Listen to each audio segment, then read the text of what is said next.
In the outdoor mecca of Aspen, on any given day, you can find hikers, bikers, motorcycles, heck, even horses out quenching their thirst on Main Street. Not a water park.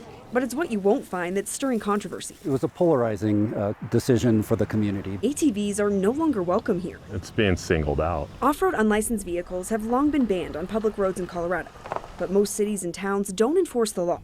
In Pitkin County, that changes this summer, and violators will get slapped with a hefty fine. The tickets are about $250 a piece. We're not trying to restrict freedoms.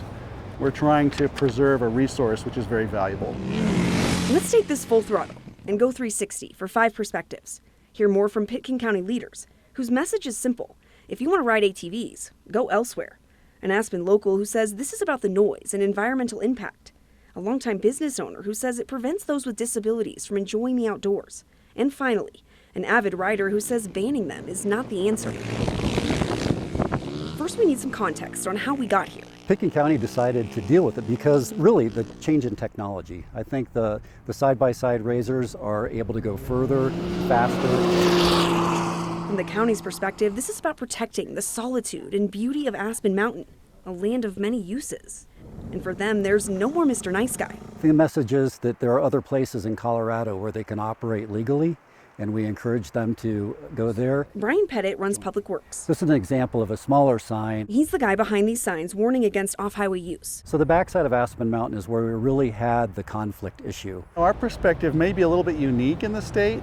Greg Poshman is one of the county leaders who voted to enforce the state law. What we're seeing is more damage, more impact, more complaints. Damage to a valuable resource, which is why the county is now forking over $50,000 to the Forest Service to hire rangers to write those tickets and discourage ATV use on public roads. Do my Henry Fonda pose. Yes, there you go. To say Howard Wagner is a character would be an understatement. Yahoo! He's been renting ATVs or side-by-sides to eager tourists for more than 2 decades. They keep saying it's a multiple use area, but they keep getting rid of all the multiple uses. Where he takes issue is with the limits he says it puts on people with disabilities who also want a chance to enjoy all Aspen has to offer. Especially handicapped people. If they want to ride an ATV, they're really limited where they can go. Wagner also believes bikes and dirt bikes do just as much damage as the now hated ATVs. Important to note, dirt bikes are still okay to ride, since they are licensed. They think everybody should walk or ride a bicycle, but you're getting into bicycles now that have got electric motors, and they do just as much damage as a motorcycle. Going back to the other side of this argument. A couple of years ago, all of a sudden it became out of control. Carino DeVore is anything but an ATV lover, and for good reason. They'd come up this road where this truck is coming and accelerate right there.